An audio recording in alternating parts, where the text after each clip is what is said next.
The secret society that is the whore of Babylon. For centuries, a prophecy has haunted the pages of Revelation.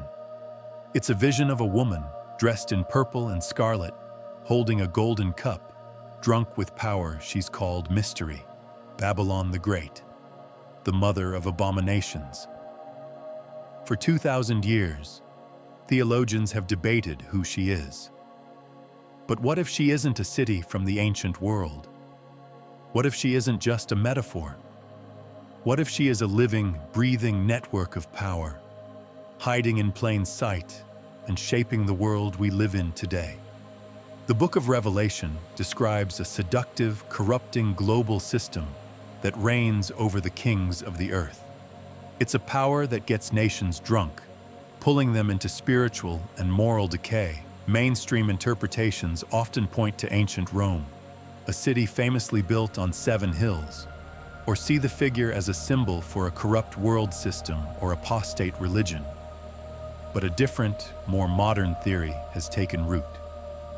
This theory sees the whore of Babylon not as a fallen empire of the past, but as an active force in our world right now. Proponents argue that a complex web of interconnected organizations, operating behind a veil of influence, fits the prophetic description with chilling accuracy. They claim this network is a hidden hand guiding global events, from financial markets to political alliances, all while pushing a single, unified agenda. This investigation will explore the symbols and the alleged agenda of what some call a shadow government, and dive into the unsettling theory that they are the true whore of Babylon from the book of Revelation. Section 1. The three-pillared network of power.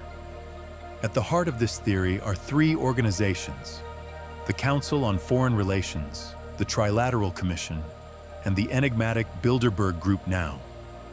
To be clear, mainstream sources describe these groups as elite but public forums for discussion, not as secret policy-making bodies.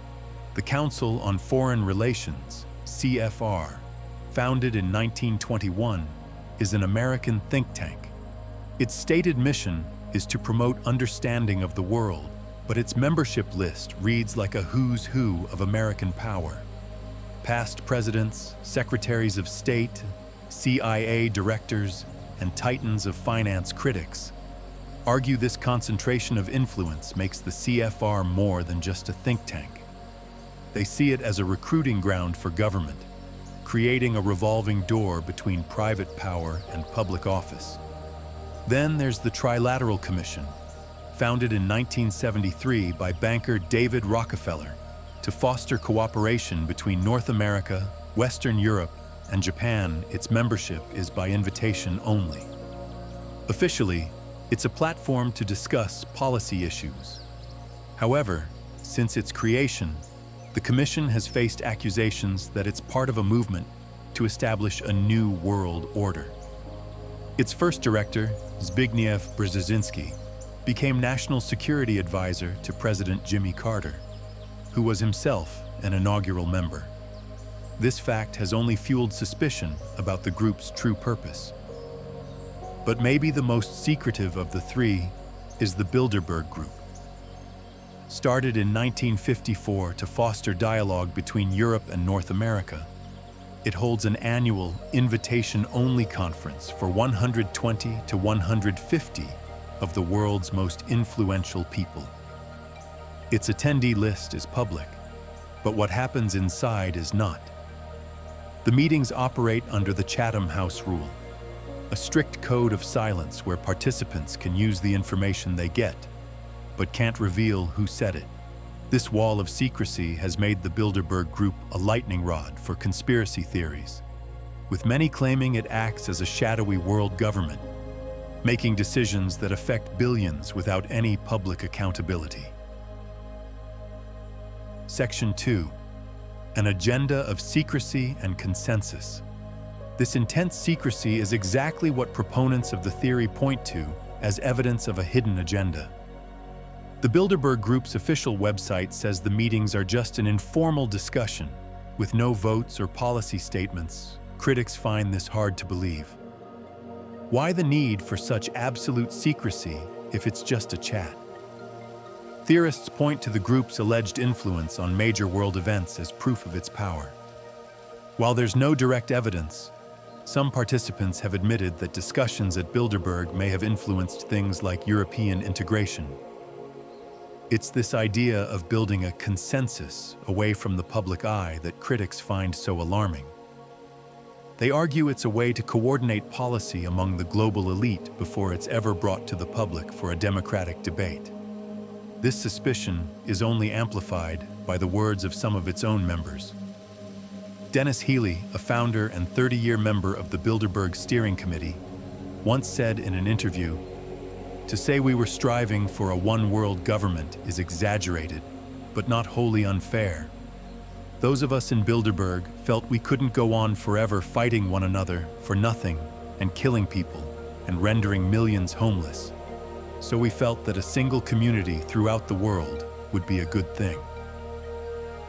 While Healy framed this as a noble goal, critics seize on it as an admission of an agenda to dissolve national sovereignty. Similarly, David Rockefeller wrote in his own memoir, "Some even believe we are part of a secret cabal working against the best interests of the United States, characterizing my family and me as internationalists, and of conspiring with others around the world to build a more integrated global political and economic structure. One world, if you will.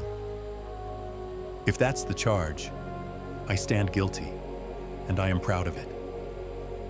For those who see a conspiracy, these aren't the words of benevolent internationalists. They are seen as confessions from the architects of a new world order, a term they believe describes a coming totalitarian world government. Section 3. Decoding the Symbols of Prophecy. This is where the theory pivots from geopolitics to ancient prophecy. How could this network of think tanks possibly be the figure from Revelation? The connection, according to theorists, is in the symbols. The whore of Babylon is described as sitting on many waters, which an angel explains symbolizes peoples and multitudes and nations and languages. She holds influence over the entire world. She is clothed in purple and scarlet and adorned with gold, representing immense wealth and royalty.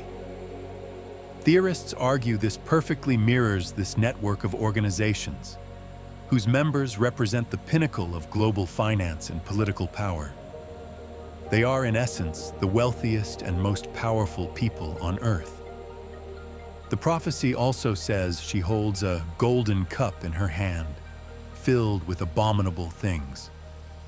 This cup is interpreted by theorists as a symbol of intoxicating influence, a false ideology that she makes the world drunk on. Proponents of this theory claim this represents the ideology of globalism itself, the push for open borders, the erosion of national sovereignty, and the centralization of economic power.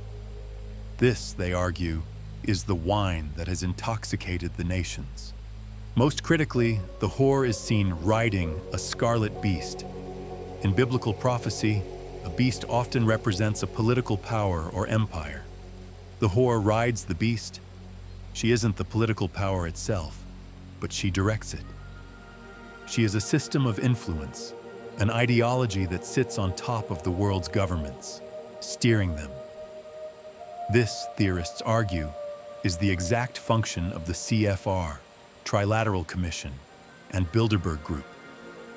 They claim these groups don't hold official government power, but through their immense influence, they guide the policies of the most powerful nations on Earth. Section 4. The Mystery of Modern Babylon. The name on the woman's forehead is Mystery Babylon the Great. The word mystery is key. Her identity isn't obvious, it's hidden. While ancient Babylon was a literal city, many biblical scholars and theorists agree this Mystery Babylon is a vast, corrupting system. The original Bavarian Illuminati was a real but short-lived secret society founded in 1776 that was officially banned and disbanded in 1785. However, theories have persisted for centuries that its goals survived, passed down through other organizations. The alleged goal was always the same: to subvert existing powers and create a new world order. Proponents of this modern theory see the network of the CFR, Trilateral Commission, and Bilderberg Group as the ultimate inheritors of this project. This network, they contend, functions as the modern Babylon. It's the financial center of the world, with members controlling central banks and multinational corporations. It's the political center, with members circulating in and out of the highest offices of government. And it's the ideological center, promoting a vision of a unified world that many find seductive, but which theorists believe is a gilded cage. Exploring these connections forces us to question the very nature of power in our world. If you find these hidden histories as fascinating as I do, make sure to subscribe and hit the notification bell so you don't miss our next investigation. Conclusion.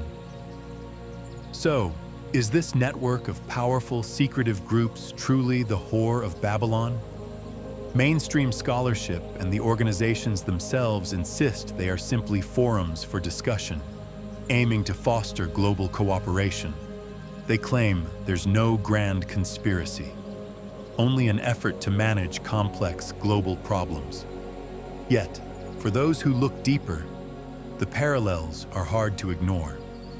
The secrecy, the immense concentration of wealth and power, the confessed goal of an integrated global structure, and the uncanny alignment with the symbols of a 2,000-year-old prophecy create a compelling, if unsettling, picture.